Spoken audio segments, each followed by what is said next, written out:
The world before fire was a world of shadows. Night descended quickly, swallowing the land in complete darkness. There was no glow of torches, no spark of warmth, no safe circle of light. For our earliest ancestors, the night was a realm of fear. Every rustle in the grass might be a predator. Every glowing pair of eyes in the dark meant death. Early humans lived under this constant weight of terror. During the day, they moved cautiously, gathering food, sharpening stones, learning to hunt. But as the sun dipped low, a race against time began. Families huddled together on rocky ledges or inside caves, clinging to one another for safety. The night was not theirs. It belonged to lions, leopards, hyenas, and snakes.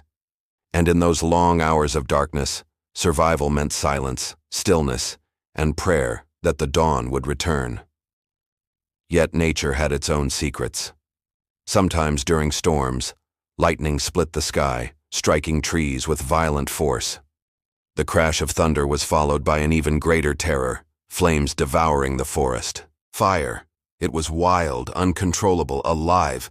Early humans feared it. They did not yet understand it. They saw it as a creature, dangerous, hungry, merciless.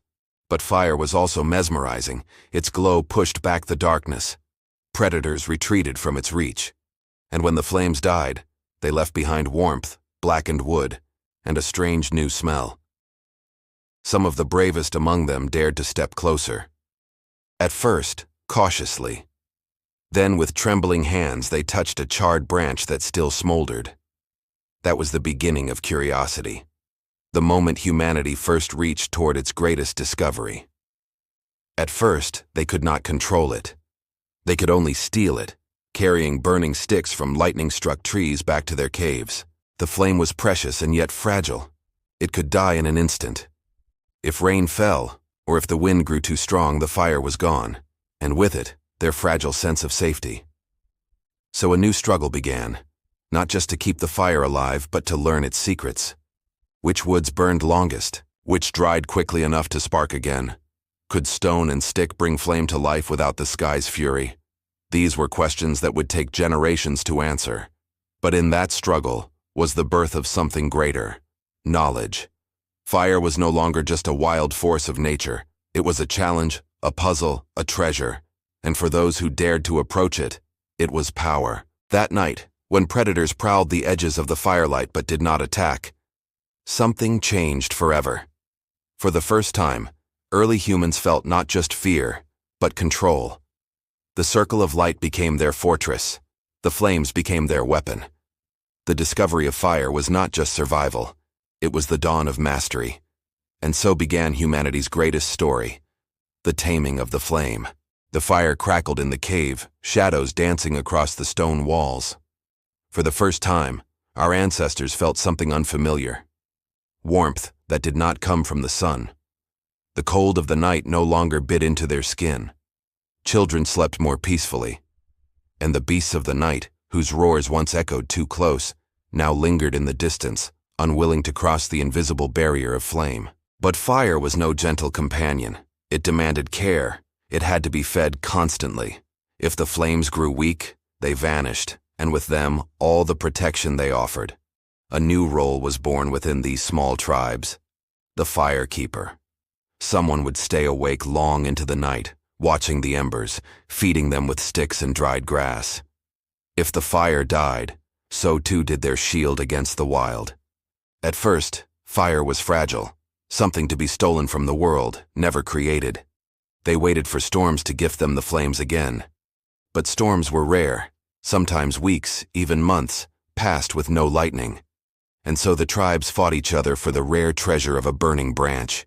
The control of fire became a matter of survival and of power. One night, a storm set the savanna ablaze. A great wall of fire swept across the plains, chasing antelope, zebras, and elephants in every direction. To the beasts, it was terror. But to humans, it was opportunity.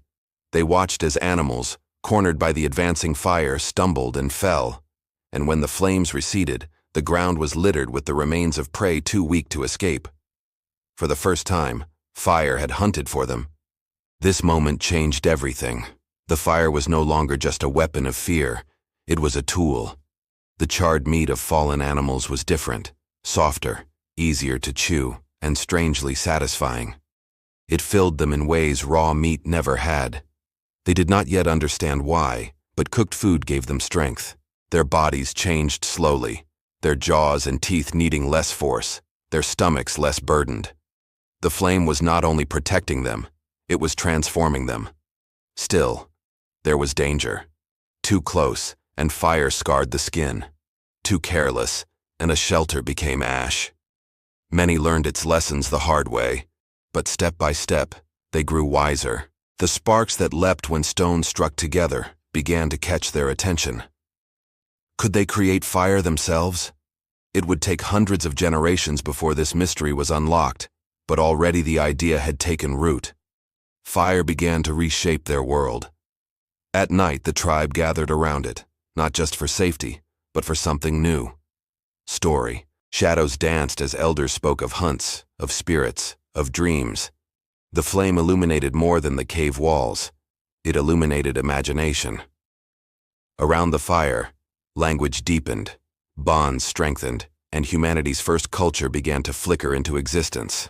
The flame was no longer just survival. It was the heart of the tribe. And beyond the safety of the cave, the wild still waited. Lions prowled, serpents slithered, storms gathered. The fire had given humans a fragile advantage. But would it be enough? For predators were learning too, and they did not fear forever. The struggle for mastery of the earth had only begun. The savanna stretched endlessly, golden grasses rippling beneath the winds. By day the heat burned, and by night the cold sank into the bones. Yet for those who carried fire, the extremes of the world were softened. Flames followed them from camp to camp, a moving shield against nature's cruelty. But fire was more than survival. It was transformation. With it, the hunt itself began to change. Before fire, humans were fragile hunters, relying only on speed, tools, and cleverness. But with fire, they could alter the very balance of power. When the night fell, predators retreated, but humans pressed on. They no longer feared the dark. They used it. With torches blazing, they drove animals into traps, into cliffs, into chaos. Fire became the silent partner in every hunt, turning fragile humans into hunters of beasts far stronger than themselves. Predators noticed. Lions, who once feasted freely, began to avoid the glow. Hyenas circled, but never dared to enter. Even snakes, silent and patient, slid away from the heat. The balance between prey and predator tilted ever so slightly toward mankind. Fire had given humans more than a weapon. It had given them dominance. Yet fire also divided them. Not every group could keep it alive. Some lost their flame to storms, to accidents, to neglect. And those without fire became desperate.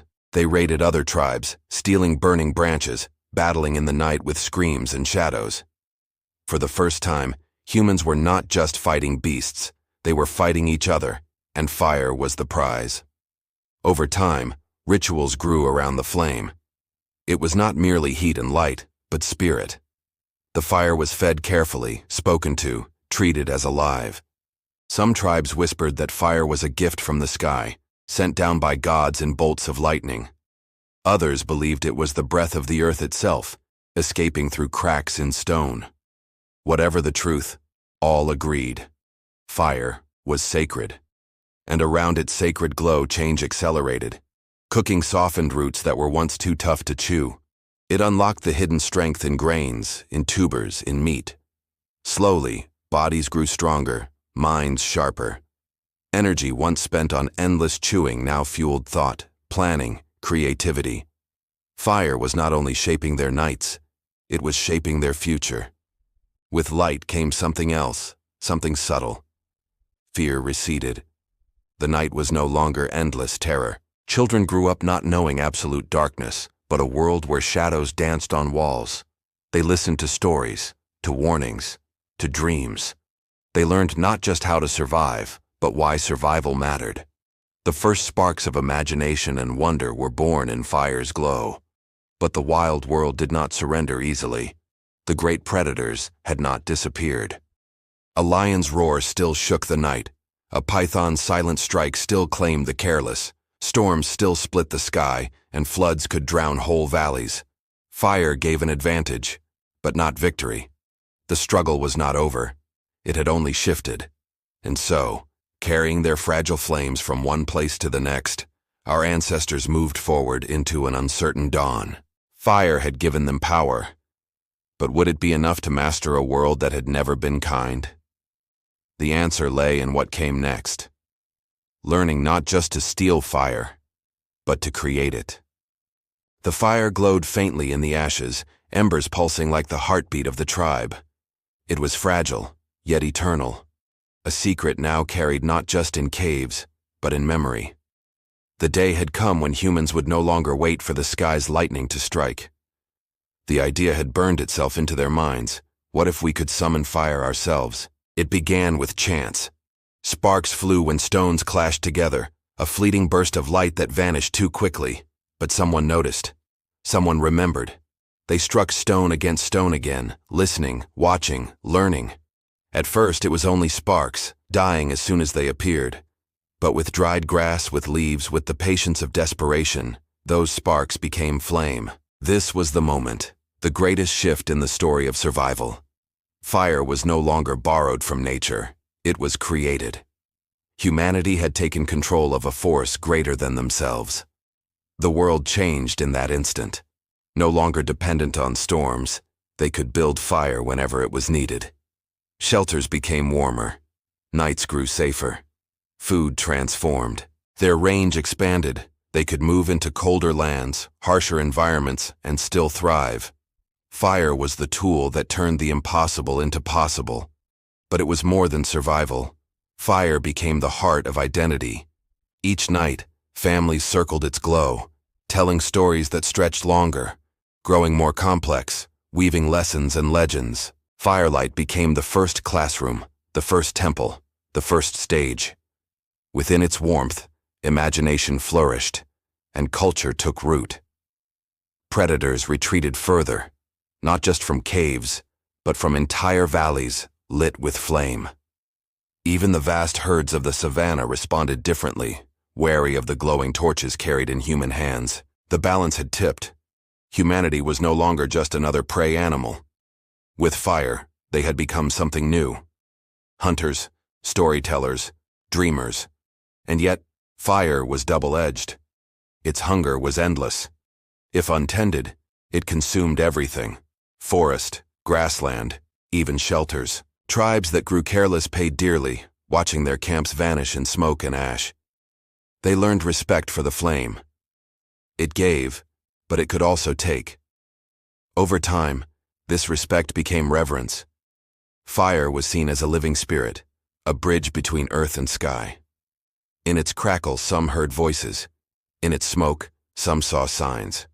The flame became sacred, its rituals shaping early belief. To lose the fire was not just a danger, it was a curse. To keep it alive was a duty, a sacred bond between human and the world.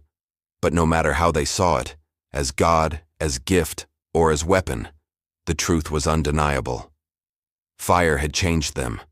It had reshaped bodies, sharpened minds, bound families, created culture. It was the spark that lit the path from prey to predator, from animal to something more.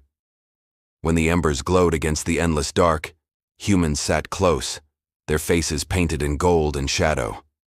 They looked into the fire and saw not just survival, but possibility. Tomorrow, they would hunt again. Tomorrow, they would move to new lands. Tomorrow, they would carry the flame further into the unknown. And so the story of humanity burned onward, written not in ink, but in firelight. The discovery of fire was not the end, it was the beginning.